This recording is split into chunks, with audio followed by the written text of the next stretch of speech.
Doctor గారు నమస్తే అండి. నమస్తే. డాక్టర్ గారు చాలా విషాదకరమైన సంఘటన.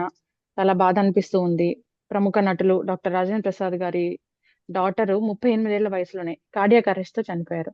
అంటే జనరల్‌గా చెప్తారు ఏంటంటే మీరే చాలా ఇంటర్వ్యూస్‌లో నాకు చెప్పారు. విమెన్‌లో హార్ట్ అటాక్ అనేది చాలా తక్కువగా వస్తది. సో, చనిపోయేంత వరకు కూడా వెళ్లరనేది మాకున్న సమాచారం. ఎందుకు డాక్టర్ గారు కార్డియాక్ అరెస్ట్ అనేది జరిగింది చిన్న వయసులోనే? సో, చనిపోవడం వరకు ఎందుకు వెళ్ళింది? అంటే 2 విషయాలున్నాయి. ఫస్ట్ ఏంటంటే, తక్కువ వయసులో హార్ట్ ప్రాబ్లమ్స్ రావడం అనేది ఆడవాళ్ళలో చాలా తక్కువ. అది మనం ముందు కూడా అనుకున్నాం. అది చాలా ఇంపార్టెంట్. ఎందుకంటే, వాళ్ళకి 2 రకాలుగా ప్రొటెక్షన్ ఉంటుంది. ఒకటి వాళ్ళ హార్మోన్స్ వల్ల కొంతవరకు ప్రొటెక్షన్ ఉంటుంది. రెండోదేంటంటే, మనకి తక్కువ వయసులో హార్ట్ అటాక్ రావడానికి, అంటే 40 ఏళ్ల లోపల హార్ట్ అటాక్ రావడానికి, ఈవెన్ మగవాళ్ళలో కూడా 90% స్మోకర్స్‌లోనే వస్తుంది. హ్మ్. 90%. సో, లేడీస్ అసలు స్మోకింగ్ అనేది చాలా తక్కువ కాబట్టి, మనకి తక్కువ వయసులో వాళ్ళకి హార్మోనల్ ప్రొటెక్షన్ ఉంటది. స్మోకింగ్ ఉండదు కాబట్టి, వాళ్ళకి చాలా వరకు హార్ట్ అటాక్స్ చాలా తక్కువగా ఉన్నాయి. హ్మ్. అయితే అట్ ది సేమ్ టైం అలా ఉన్నప్పుడే, మనకి హార్ట్ అటాక్స్ వాళ్ళలో తక్కువ వస్తాయి కాబట్టి, వాళ్ళలో నిర్ధారణ అనేది చాలా కష్టమైపోతుంది. హ్మ్. ఇక్కడ హార్ట్ అటాక్ రావటం వాళ్ళని తక్కువ వయసులో రావటం అనేది చాలా రేర్ కాబట్టి, హార్ట్ అటాక్ రావడం అనేది నిర్ధారించడం చాలా కష్టమైంది. ఫర్ ఎగ్జాంపుల్ ఇప్పుడు ఒక 5 ఏళ్ల అబ్బాయి ఉన్నాడు. ఆ అబ్బాయికి హార్ట్ అటాక్ వచ్చింది అనుకోండి, మనం అసలు గుర్తించగలుగుతామా? గుర్తించలేం కదా, ఎందుకంటే మనకు ఆలోచన పోదు. అదేవిధంగా 35, 38 ఏళ్ల వయసులో ఉన్న లేడీకి మీకు బ్రెయిన్ వచ్చినప్పటికీ కూడా హార్ట్ అటాక్ అని గుర్తించడం అనేది డిలే అవుతుంది. అది మాత్రమే కాకుండా, ఈ యంగ్ లేడీస్ ఎవరైతే ఉన్నారో వాళ్ళలో హార్ట్ అటాక్ వచ్చినప్పుడు లక్షణాలు కొద్దిగా భిన్నంగా ఉంటాయి. హ్మ్. అంటే కొద్దిగా గ్యాస్ వచ్చినట్టుగా కానివ్వండి, జస్ట్ కేవలం వీక్నెస్ అనిపించడం కానివ్వండి, జస్ట్ చెమట పట్టడం కానివ్వండి, అట్లా కొద్దిగా విభిన్న లక్షణాలతో ఉంటాయి. నార్మల్ గా ఛాతీ మధ్య భాగంలో విపరీతంగా పెయిన్ వచ్చి చెమటలు పట్టేసి ఎడం చేయి లాగి గొంతు లాగి ఇమ్మీడియట్ గా నాకు హార్ట్ ప్రాబ్లం ఉంది, నన్ను డాక్టర్ దగ్గర తీసుకెళ్ళండి అనే పరిస్థితి ఉండదు. హ్మ్. చాలా మంది ఇట్లా యంగ్ లేడీస్ మనకి హార్ట్ అటాక్ సిమ్టమ్స్ వచ్చినప్పుడు, అవి హార్ట్ అటాక్ అని తెలియక గ్యాస్ట్రాంట్రాలజిస్ట్ దగ్గరికి కానీ ఫిజిషియన్ కానీ వెళ్ళటం జరుగుతుంది. వాళ్ళు కూడా హార్ట్ అటాక్ ని సస్పెక్ట్ చేయరు. ఇప్పుడు ఈ ఏజ్ లో ఈవిడికి ఎందుకు రావాలా అని చెప్పి వాళ్ళు వేరే రకంగా ఆలోచించి కొద్దిగా మిగతా పరీక్షలు చేసుకోవడానికి ప్రాధాన్యత ఇస్తారు. అది చేసుకొని చివరికి ఆ పెయిన్ విపరీతంగా అయిపోయి తగ్గని పరిస్థితుల్లో అప్పుడు మనకి హార్ట్ ప్రాబ్లం గుర్తొస్తుంది. అందుకనే తక్కువ వయసులో హార్ట్ అటాక్ వచ్చిన లేడీస్ లో హార్ట్ అటాక్ యొక్క మరణాల సంఖ్య ఎక్కువగా ఉంది. అదే మెయిన్ కారణం. హ్మ్. ఇప్పుడు హార్ట్ అటాక్ వచ్చాక కార్డియాక్ అరెస్ట్ అవుతదా డాక్టర్ గారు? అంటే కార్డియాక్ అరెస్ట్ రావడానికి ఒక ప్రధానమైన కారణం హార్ట్ అటాక్. హార్ట్ అటాక్ వచ్చిన వాళ్ళలోనే కార్డియాక్ అరెస్ట్లు వస్తాయి, ఎక్కువ మెజారిటీ. కొంతమందికి హార్ట్ అటాక్ రాకుండా కూడా కార్డియాక్ అరెస్ట్లు రావచ్చు. హ్మ్. దానికి విభిన్నమైన కారణాలు ఉంటాయి. అంటే మనకి ఆ, కొన్ని ఛానలోపతీస్ అని ఉంటాయి. ఏఆర్విడి అని కానివ్వండి, సిపివిటి అని కానివ్వండి, హెచ్ఓసిఎం అని కానివ్వండి, long QT short QT syndromes అని కానివ్వండి, బ్రుగాడా సిండ్రోమ్ అని కానివ్వండి, ఇలా కొన్ని జబ్బులు ఉంటాయి. అవి ఎక్కువగా తెలియదు ప్రజలకి, రేర్గా వచ్చాయి, ఓన్లీ కార్డియాలజిస్టులు మాత్రమే చూస్తుంటారు.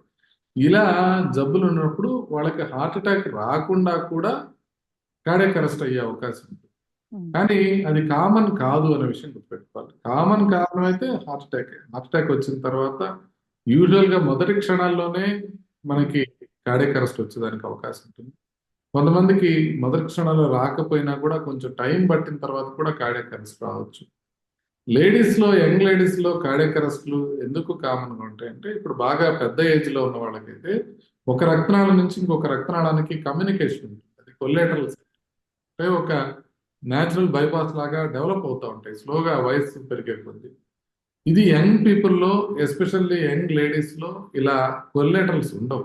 హ్మ్. అందుకోసం అని చెప్పి వాళ్ళకి వచ్చిన అటాక్ బాగా తీవ్రంగా వచ్చే అవకాశం ఉంది. ఓకే. అయితే డాక్టర్ గారు జనరల్‌గా చెకప్‌లు చేయించుకుంటూనే ఉంటాము. సో, యాన్యువల్ చెకప్స్ అలాగా. అట్లా చేయించుకున్నప్పుడు ఏమి తెలీదా అండి? ఇలాంటి హార్ట్ ఇష్యూస్ ఉన్నట్లు గాని విమెన్‌లో అట్లా ఏం తెలీదా? తెలుస్తుందండి, మనం పరీక్షలు చేసుకున్నప్పుడు తెలుస్తుంది. అయితే 2, 3 ప్రాబ్లమ్స్ ఉన్నాయి. మామూలుగా చేసుకునే పరీక్షల్లో, యంగ్ లేడీస్ కి ఉండే పరీక్షల్లో టిఎంటి ఇంక్లూడ్ చేయరు. మీరు ఉమ్, ఈసీజీ ఎకో అనేవి హార్ట్ అటాక్ రావడానికి ఒక అరగంట ముందు కూడా నార్మల్ గా ఉంటాయి. తెలిసేది ట్రెడ్మిల్ టెస్ట్ లో. ఆ ఉమ్, ట్రెడ్మిల్ టెస్ట్ మనం యూజువల్ గా తక్కువ వయసులో ఉండే వాళ్ళకి చేయరు, కార్డియాలజిస్టులు చేస్తారు. మామూలుగా జనరల్ చెకప్కి పోయినప్పుడు వీళ్ళకి ఏముంటది హార్ట్ ప్రాబ్లం అన్నట్టుగా ఆ పరీక్షలు చేయరు. అది ఒక ముఖ్య కారణం. రెండోది ఏంటంటే రిస్క్ ఫ్యాక్టర్స్, లేడీస్ లో ఉన్న రిస్క్ ఫ్యాక్టర్స్ ఇంకా ఎక్కువ ఎఫెక్ట్ చేస్తాయి. ఫర్ ఉమ్, ఎగ్జాంపుల్ వెస్ట్రన్ స్టడీలో తెలిసింది ఏంటంటే లేడీస్ కనుక ఎంగేజ్ లో స్మోకింగ్ చేస్తే వాళ్ళకు వచ్చే రిస్క్ జెంట్స్ కన్నా చాలా ఎక్కువ. జెంట్స్ స్మోకింగ్ చేస్తే 3 రెట్లు హార్ట్ అటాక్ పెరిగితే లేడీస్ స్మోకింగ్ చేస్తే 7 రెట్లు హార్ట్ అటాక్ పెరుగుతుంది. ఉమ్, అందుకోసమని ఆ రిస్క్ ఫ్యాక్టర్స్ కూడా లేడీస్ లో ఎక్కువ ఉంటాయి. అట్లాగే మనం టెస్ట్ చేసుకున్నాం అనుకోండి, అసలు టెస్ట్ చేసుకునేదే తక్కువ యంగ్ లేడీస్. టెస్ట్ ఉమ్, చేసుకున్నప్పుడు వాళ్ళకి వచ్చిన రిజల్ట్స్ కూడా కొంత డిఫరెంట్ గా ఉంటాయి, చేసే పరీక్షలు కూడా కొంత డిఫరెంట్. అందుకనే ఇది మరుగున పడే అవకాశం ఉంది. కాకపోతే రిస్క్ ఫ్యాక్టర్స్ ఉన్న లేడీస్, అంటే ఫర్ ఎగ్జాంపుల్ బరువు ఎక్కువ ఉన్న వాళ్ళు కానివ్వండి, షుగర్ ఉన్నవాళ్ళు కానివ్వండి, బీపీ ఉన్నవాళ్ళు కానివ్వండి, ఇట్లా ఫ్యామిలీ హిస్టరీ ఉన్నవాళ్ళు కానివ్వండి, ఇట్లా రిస్క్ ఎక్కువ ఉన్న లేడీస్ ని జెంట్స్ తో సమానంగానే చూడాల్సిన అవసరం ఉంది. ఉమ్. వాళ్ళకి ఇది వచ్చే అవకాశం తక్కువ అని చూడకుండా ప్రాబ్లం ఉన్నప్పుడు, నొప్పి వస్తున్నప్పుడు పూర్తిగా పరీక్ష చేయాల్సిన అవసరం ఉంది. ఎస్. బ్లడ్ లో కొలెస్ట్రాల్ అంటారు కదా డాక్టర్ గారు, అది ఎట్లా ఉంటే ఈ స్ట్రోక్ అనేది వస్తుంది అసలు? అంటే కొలెస్ట్రాల్ ఎక్కువగా ఉన్న వాళ్ళకి హార్ట్ అటాక్లు రావడానికి ఛాన్సెస్ ఎక్కువ ఉంటాయి. కానీ చాలా మందికి హార్ట్ అటాక్లు వచ్చిన వాళ్ళకి మీరు పరీక్ష చేస్తే కొలెస్ట్రాల్ నార్మల్ గానే ఉంటుంది. అంటే కొలెస్ట్రాల్ కూడా మన బీపీ లాగా, షుగర్ లాగా ఒక రిస్క్ ఫ్యాక్టర్ మాత్రమే. ఉమ్, ఇప్పుడు బీపీ ఉన్న వాళ్ళందరికీ హార్ట్ అటాక్ రాదు కదా, అట్లాగే కొలెస్ట్రాల్ ఎక్కువ ఉన్న వాళ్ళందరికీ రాదు. అదే బీపీ నార్మల్ ఉన్న వాళ్ళందరికీ హార్ట్ అటాక్ రాకుండా ఉండదు కదా. ఉమ్, అదేవిధంగా కొలెస్ట్రాల్ నార్మల్ గా ఉన్న వాళ్ళందరికీ హార్ట్ అటాక్ రాకుండా ఉండదు, నార్మల్ గా ఉన్నప్పుడు కూడా రావచ్చు. అదేవిధంగా మీరు హార్ట్ అటాక్ వచ్చిన వాళ్ళని పరీక్ష చేస్తే అందరికీ బీపీ ఎక్కువ ఉంటుంది కదా. ఉమ్, అదేవిధంగా హార్ట్ అటాక్ వచ్చిన వాళ్ళందరినీ పరీక్ష చేస్తే కొంతమంది కొలెస్ట్రాల్ తక్కువ ఉండొచ్చు, కొంతమందికి ఎక్కువ. కానీ ఓవరాల్ గా ఒక 1000 మంది కొలెస్ట్రాల్ ఎక్కువ ఉన్న వాళ్ళని, ఒక 1000 మంది కొలెస్ట్రాల్ తక్కువ ఉన్న వాళ్ళని మీరు కనుక ఫాలో అప్ చేసినట్లయితే కొలెస్ట్రాల్ ఎక్కువగా ఉన్న వాళ్ళలో హార్ట్ ప్రాబ్లమ్స్ రావడానికి ఎక్కువగా అవకాశం ఉంది. అయితే డాక్టర్ గారు ఎన్నో కేసెస్ చూసుంటారు, ఎంతో ఎక్స్పీరియన్స్ మీది. అయితే చాలా చిన్న వయసులో మహిళలు వస్తున్నారు అంటే ప్రధానంగా మీరు చూసిన కారణం ఏంటి? అంటే తక్కువ, మనకి చాలా తక్కువ మందికి వస్తుంటుంది ఇట్లా హార్ట్ అటాక్ చిన్న వయసులో. నేను కొంతమందిని చూశాను. ఇదే కాదు, పొద్దున ఎవరో ఇంటర్వ్యూ చేస్తూ అడుగుతున్నారు కోవిడ్ తర్వాతనే వస్తున్నాయి అని. కాదు, ఉమ్, ముందు కూడా వచ్చేవి యంగ్ లేడీస్ లో, వచ్చేవి కానీ తక్కువ, బాగా తక్కువ. కానీ వాళ్ళలో కారణాలు ఎట్లా ఉంటాయంటే 2-3 డిఫరెంట్ కారణాలు ఉంటాయి. వాళ్ళలో హోమోసిస్టిన్ అనేది బాగా ఎక్కువగా ఉండటం, ఉమ్, లైపోప్రోటీన్ లిటిలే అనేది బాగా ఎక్కువగా ఉండటం, దాంతో పాటుగా వాళ్ళలో హార్ట్ అటాక్ రావడానికి కారణం కూడా కొంచెం డిఫరెంట్ గా ఉంటుంది. నార్మల్ గా జెంట్స్ లో ప్లాక్ రప్చర్ అనేది ఉంటే వాళ్ళలో ప్లాక్ ఇరోజన్ అనేది ఒకటి ఉంటుంది. ఉమ్, ఆ ప్లాక్ ఇరోజన్ వలన వీళ్ళకి, అంటే రక్తనాళం లోపల కొంత ఇరోజన్స్ వచ్చి దానివల్ల హార్ట్ అటాక్లు రావడం. స్పాంటేనియస్ కరోనరీ ఆర్టరీ డైసెక్షన్ అంటారు. అంటే రక్తనాళం గోడ చీలిపోవడం అనేది జరుగుతుంది.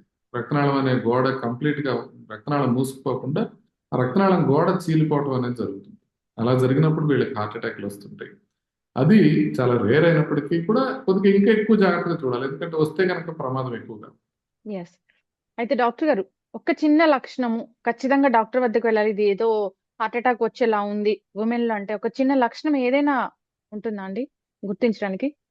ఎప్పుడైనా సరే అది గ్యాస్ కావచ్చు, లేకపోతే ఛాతి నొప్పి కావచ్చు, గొంతు నొప్పి కావచ్చు, నడిస్తే ఎక్కువ అవుతుంది అని అంటే ఇమీడియట్ గా గుండె జబ్బు డాక్టర్ని సంప్రదించాలి. నేను ఇందాక విన్నాను రాజేంద్ర ప్రసాద్ గారి సెక్రటరీ చెప్తూ, ఆవిడ 4 అడుగులు కూడా వేయలేకపోతున్నాను అని చెప్పారు అని చెప్తున్నారు. ఉమ్, అంటే గాయత్రి గారు ఆ అడ్మిషన్ కావడానికి ముందు నేను భరించలేకపోతున్నాను నా గ్యాస్ట్రిక్ ప్రాబ్లమ్ని, నేను 4 అడుగులు కూడా వేయలేకపోతున్నాను అని చెప్పారు. ఎప్పుడైతే మీరు నడక 2 అడుగులు వేసినప్పుడు మీకు డిస్కంఫర్ట్ పెరుగుతుంది అని అంటే అది ఖచ్చితంగా గుండె కిందని భావించాలి. అది ఎవరైనా సరే, అది లేడీస్ కావచ్చు, జెంట్స్ కావచ్చు, ఎవరైనా సరే, ఉదర భాగంలో కానివ్వండి, ఛాతి భాగంలో కానివ్వండి, గొంతులో కానివ్వండి, లేకపోతే చేతుల్లో కానివ్వండి, నడిచినప్పుడు కనుక డిస్కంఫర్ట్ పెరుగుతుంటే అది హార్ట్ ప్రాబ్లం కింద భావించాలి.